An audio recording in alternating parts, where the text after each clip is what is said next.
সাবেক প্রধানমন্ত্রী শেখ হাসিনার পুত্র সজীব ওয়াজেদ জয় একটি ভিডিও বার্তা দিয়েছেন। সেই ভিডিও বার্তাটি মোটামুটি সামাজিক যোগাযোগ মাধ্যমে ছড়িয়ে পড়েছে। আমি ঠিক কনফার্ম নই যে এই ভিডিও বার্তাটি কবে, তবে এই ভিডিওতে যে বক্তব্যগুলো এসেছে সময়ের বিবেচনায় এটি আমি একটু অন্যভাবে মূল্যায়ন করতে চাই। অনেকের কাছে এগুলো অপ্রয়োজনীয় মনে হতে পারে, কিন্তু সিগনিফিকেন্ট অবশ্যই কিছু রয়েছে।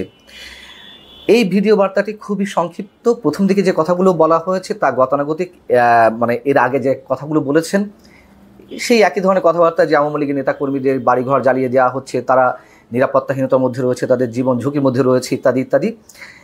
পরবর্তীতে অন্তত যে দুটি কথা উল্লেখ করেছেন তা অবশ্যই সিগনিফিকেন্ট। যাদের উদ্দেশ্যে বলেছেন তাদের কাছে এর গুরুত্ব থাক আর না থাক, অন্তত সাধারণ মানুষের কাছে কিছুটা হলেও গুরুত্ব থাকতে পারে।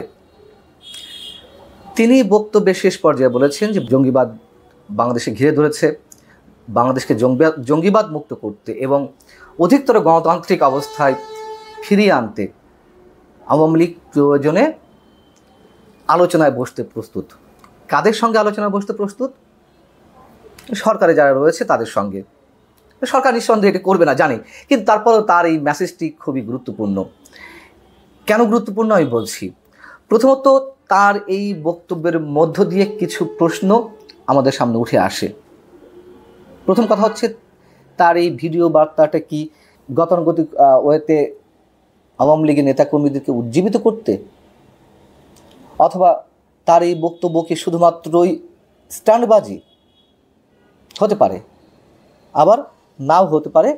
তাদের যে নতুন উপলব্ধি, সেই উপলব্ধি থেকে এ ধরনের আহ্বান সরকারের কাছে আসতেই পারে। কিন্তু প্রশ্ন হচ্ছে যে আওয়ামী লীগের যে শীর্ষ নেতারা পালিয়ে গেলেন শেখ হাসিনা সহ, তারা তো নিরাপদে আছেন। লাখো কোটি নেতাকর্মীকে বিপদের মধ্যে ফেলে, জীবনের ঝুঁকির মধ্যে ফেলে তারা পালিয়ে গেলেন। এতে আওয়ামী লীগের নেতাকর্মীরাই বিক্ষুব্ধ, হতাশ। প্রথম দিকে ছিলেন, এখনও আছেন। তারপরেও তারা দলকে ভালোবাসেন বিধায় মাঝে মধ্যে কিছুটা ঝুঁকি নিচ্ছেন, রাজপথে নেমে আসছেন। এবং আওয়ামী লীগের কি কোনো ধরনের কোনো অপকর্ম হয়নি গত 15.5-16 বছরে? এ কথাই স্পষ্ট যে 5 আগস্ট যে অভ্যুত্থানটি সংগঠিত হয়েছে, সেই অভ্যুত্থানের পেছনে দীর্ঘদিনের পরিকল্পনা ছিল, ম্যাটিকুলাস ডিজাইন ছিল, ষড়যন্ত্র ছিল। কিন্তু পাশাপাশি তো এও সত্য যে ব্যাপক অংশের সাধারণ মানুষ, লাখ লাখ মানুষ রাজপথে নেমে এসেছিলেন। কেন নেমে এসেছিলেন? আওয়ামী লীগের নানান ধরনের অপকর্মে তারা অতিষ্ঠ হয়ে আওয়ামী শাসন থেকে মুক্ত হতে চেয়েছিলেন। এ কারণেই তারা উচ্ছ্বাস প্রকাশ করেছিলেন। এবং একথা আমি বরাবরই বলে আসছি, এখনও বলছি, দায়িত্ব নিয়ে বলছি।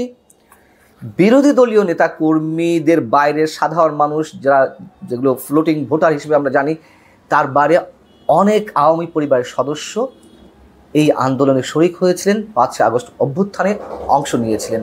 এটি নিরেট বাস্তবতা। কিন্তু কেন নিয়েছিলেন?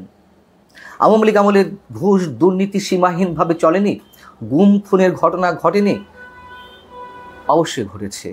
বাক স্বাধীনতা হরণ হয়নি, গণতন্ত্র হরণ হয়নি, অবশ্যই হয়েছে। এগুলো বলা না বলা সমান কথা। কিন্তু সেগুলোর জন্য কি এই যে গত 7.5 মাসে আওয়ামী লীগের কোনো পর্যায়ে নেতাকর্মীদের মধ্যে প্রকাশ্যে কোনো অনুশোচনা আছে? এমনি ম্যান টু ম্যান কথা বলতে গেলে, যেমন আমার সঙ্গে অনেকের কথা হয়, তারা অনুতপ্ত, অবশ্য অনুতপ্ত। কোনো কোনো ক্ষেত্রে আওয়ামী লীগের শীর্ষ নেতৃত্বের উপরে তারা ক্ষুব্ধও বটে। কিন্তু আওয়ামী লীগের ওই সব শীর্ষ নেতাকর্মীরা কি প্রকাশ্যে একবারের জন্য বলেছেন হ্যাঁ আওয়ামী লীগের ভুল ছিল? তারা অনুশোচনা বোধ করছেন, তারা অনুতপ্ত বোধ করছেন? একবারের জন্য তো বলেননি। কি হতো বললে? তাদের উদারতা আরও প্রকাশ পেত না?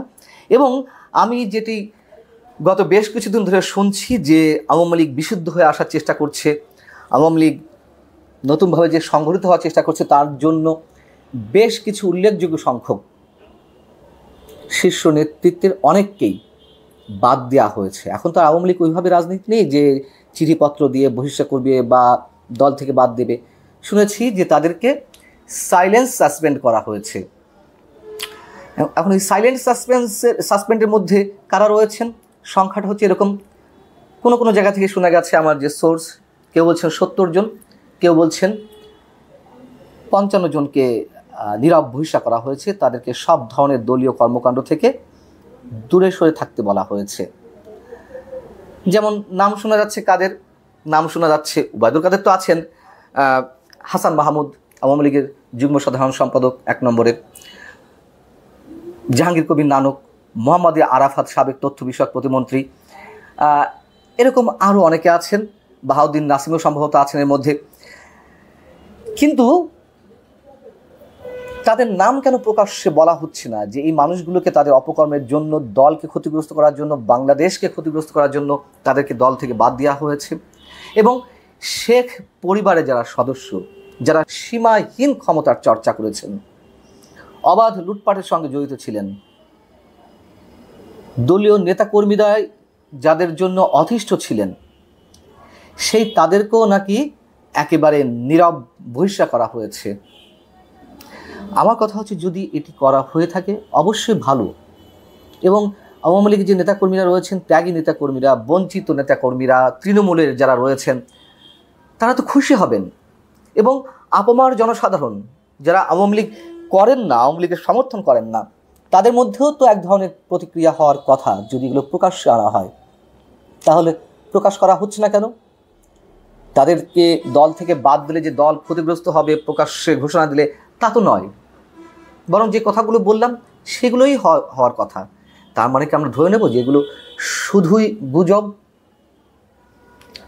মানে গুজব আকারে আমাদের কানে আসছে?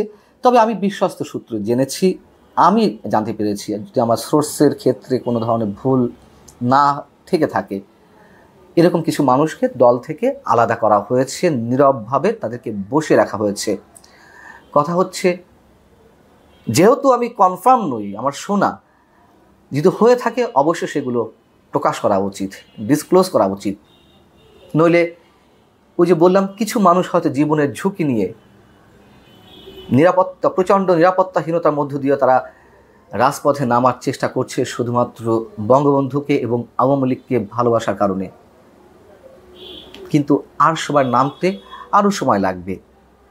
আর যদি সত্যি সত্যি আওয়ামী লীগ তার অনুশোচনাটি প্রকাশ করে, ভুলগুলো স্বীকার করে, কিছু মানুষকে তো হত্যা করা হয়েছে, পুলিশ গুলি চালিয়েছে, এটা তো সত্য কথা, সেগুলো যদি মানুষের সামনে তুলে ধরা হয় এবং যাদেরকে বহিষ্কার করা হয়েছে নীরবভাবে সেগুলো তুলে ধরা হয়, নিশ্চয়ই আওয়ামী লীগের লাভ ছাড়া ক্ষতি হবে না। কিন্তু সেগুলো করা হচ্ছে না কেন, সেটিও এক ধরনের তুমুল রহস্যের বিষয়। আল্লাহ হাফেজ।